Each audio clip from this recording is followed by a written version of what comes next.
This is a list of the most powerful words that you can use when you're dealing with a narcissist. A narc is not going to have a good reaction if you decide to use these words, so just make sure that you're prepared for that. They can ghost you, discard you, block you, yell at you, lash out. Again, just be prepared. But I still want to talk about it.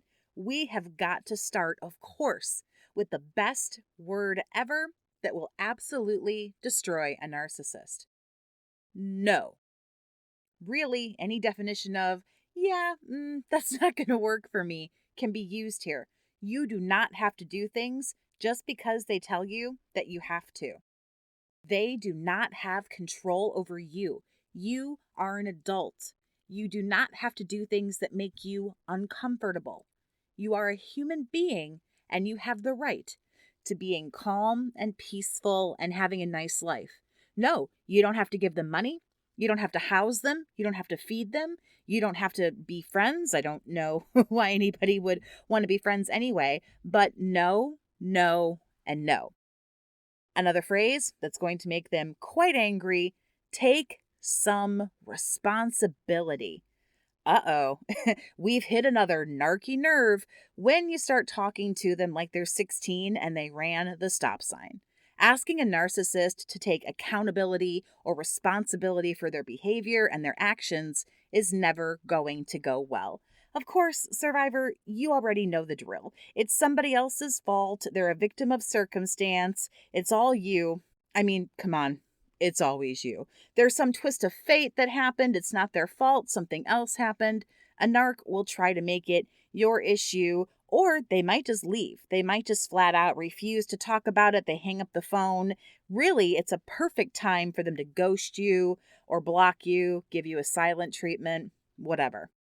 Similarly, we have there are consequences. Narcissists have a big sense of entitlement about them. It's one of the telltale signs that someone has the disorder. They love to feel as if the rules don't apply to them. They're above the rest of us. They can do whatever they want. Even if they do something considered bad or wrong, they don't feel as if they should have to face any punishment for what they've done. There's always an excuse or a justification or something for why what they did is okay. Attempting to hold a narcissist accountable and having them face consequences, another difficult word for them, is very hard to do.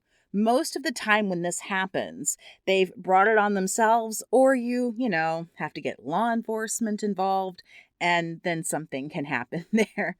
Another very popular phrase that just knocks them down: I'm not going there. And this one is very similar to no, but there's a different context where you can use it. It lets the narc know that whatever topic they're trying to bring up, whatever subject, you're not willing to discuss it. Some things are just frankly not their business. They might bring up a topic that they just know it's a hot button topic. It's sensitive, it's private. It might be an idea.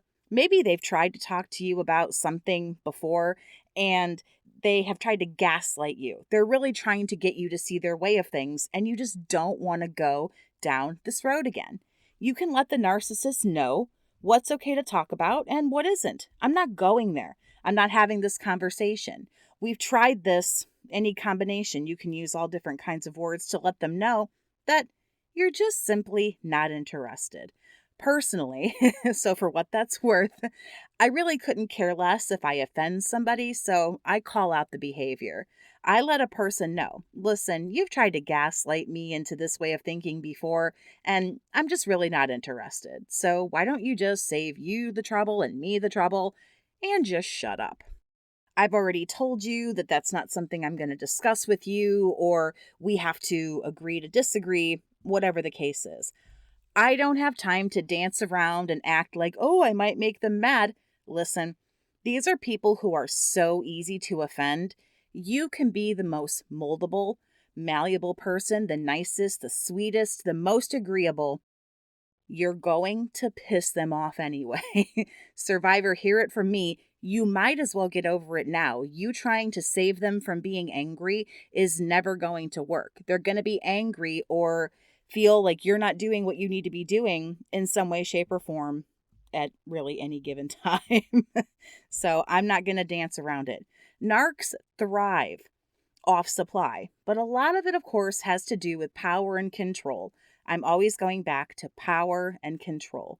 They need to feel in charge. They need to feel powerful. They're controlling every move, or even if they're not controlling it, you've checked in with them for the day. They know where you are and what you're doing, and it makes them feel better, makes them feel as if they know everything. And if they know it, well, then they've allowed it. It's okay. The more power, the better.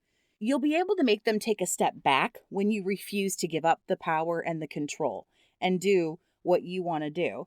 Also, you can let them know you have standards and boundaries. Also, this is really important. Boundaries are great, but make sure the narc knows that there are consequences if they break those boundaries. These people are button pushers, and they're always going to want to see how much they can take inch by inch. If you would like to talk with me one-on-one and get some help and support for what you're going through, you can call to get a link to my website. If you don't want to do that, that link is available for you right now down in the description, or you can just shoot me an email to get information and get started. Thank you so much for listening. Have a great day, survivor, and take care of yourself.